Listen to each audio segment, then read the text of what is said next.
जरा सोचिए, क्या कोई एक विटामिन दिल, त्वचा और दिमाग को बड़ी बड़ी बीमारियों से बचाने की ताकत रख सकता है? जवाब है विटामिन ई। और ये सिर्फ एक सप्लीमेंट नहीं है, बल्कि हमारी सेहत का वो जरूरी तत्व है जो हमें गंभीर बीमारियों और समय से पहले आने वाले बुढ़ापे दोनों से बचाता है। कल्पना कीजिए एक ऐसी अदृश्य ढाल की जो हमारे शरीर को हर तरफ से सुरक्षित रखे।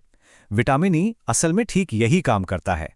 तो चलिए इस विश्लेषण में हम और गहराई से समझते हैं कि आखिर ये विटामिन हमारे शरीर की रक्षा करता कैसे है। तो विटामिन ई इतना खास क्यों है? क्योंकि ये एक बहुत ही पावरफुल एंटीऑक्सीडेंट है। अब इसे आसान भाषा में समझें तो हमारे शरीर में प्रदूषण और तनाव की वजह से फ्री रेडिकल्स नाम के कुछ अस्थिर कण बनते रहते हैं। ये कण हमारी कोशिकाओं को, हमारे सेल्स को नुकसान पहुंचाते हैं। विटामिन ई इन्हीं फ्री रेडिकल्स को बेअसर करके हमारे शरीर की रक्षा करता है। तो इस अदृश्य ढाल में आखिर कौन कौन सी शक्तियां छिपी हैं? चलिए एक एक करके जानते हैं कि विटामिन ई हमारे शरीर के लिए क्या क्या कमाल कर सकता है। सबसे पहले तो ये हमारे शरीर की नींव को मजबूत करता है। ये जो बुरा कोलेस्ट्रॉल होता है ना, उसे ऑक्सीडाइज होने से रोकता है, जिससे हमारी धमनियों में ब्लॉकेज का खतरा कम हो जाता है। फिर ये उम्र के साथ कमजोर होती हमारी इम्यूनिटी को फिर से ताकत देता है। और इतना ही नहीं, ये नर्व सेल्स को सुरक्षित रखकर हमारी याददाश्त को भी तेज करने में मदद करता है। और इसके फायदे सिर्फ शरीर के अंदर तक ही सीमित नहीं हैं, ये तो बाहर भी नजर आते हैं। ये त्वचा में एक चमक लाता है और बालों का झड़ना भी कम करता है। साथ ही ये आंखों की रोशनी को बेहतर बनाने में मदद करता है। और हाँ, पुरुष और महिलाओं दोनों में हार्मोनल संतुलन और फर्टिलिटी को भी सपोर्ट करता है।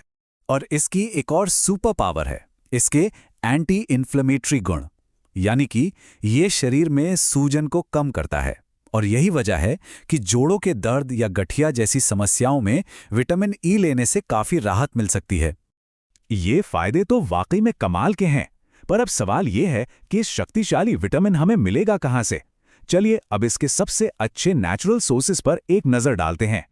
अपनी डाइट में इसे शामिल करना बहुत ही आसान है। मुट्ठी भर बादाम या सूरजमुखी के बीज एक बेहतरीन स्नैक हैं। अपनी सब्जी में पालक और चौलाई को शामिल करें। फलों की बात करें तो एवोकाडो और आम इसके कमाल के स्रोत हैं। और जो लोग नॉनवेज खाते हैं उनके लिए मछली और अंडे भी एक अच्छा विकल्प है। और ये बात हमेशा याद रखनी चाहिए कि शरीर के लिए सबसे अच्छे पोषक तत्व हमेशा कुदरती खाने से ही आते हैं, किसी डिब्बे या गोली से नहीं। लेकिन क्या होगा अगर डाइट से जरूरत पूरी न हो रही हो? यहीं पर सप्लीमेंट्स का सवाल आता है। तो चलिए समझते हैं कि सप्लीमेंट्स लेना कब सही हो सकता है। देखिए, एक संतुलित आहार ही सबसे अच्छा तरीका है। लेकिन अगर किसी की डाइट में मेवे और हरी सब्जियां कम हैं या बाहर का खाना ज्यादा होता है तो कमी का खतरा रहता है। इसी तरह रूखी त्वचा, कमजोर नजर या बढ़ती उम्र में जब शरीर पोषक तत्वों को ठीक से सोख नहीं पाता तो डॉक्टर की सलाह से सप्लीमेंट एक विकल्प हो सकता है। अगर सप्लीमेंट लेने का फैसला किया है तो कुछ बहुत जरूरी नियमों का पालन करना भी महत्वपूर्ण है। चलिए इन पर एक नजर डालते हैं। तो कितनी मात्रा सही है? विशेषज्ञों के अनुसार वयस्कों के लिए रोजाना लगभग 15 मिलीग्राम की मात्रा बताई जाती है। इसे एक सुरक्षित डोज का आधार माना जा सकता है। इससे ज्यादा मात्रा में लेने पर कुछ साइड इफेक्ट्स भी हो सकते हैं, जैसे जी मिचलाना, थकान या फिर ब्लीडिंग से जुड़ी समस्याएं।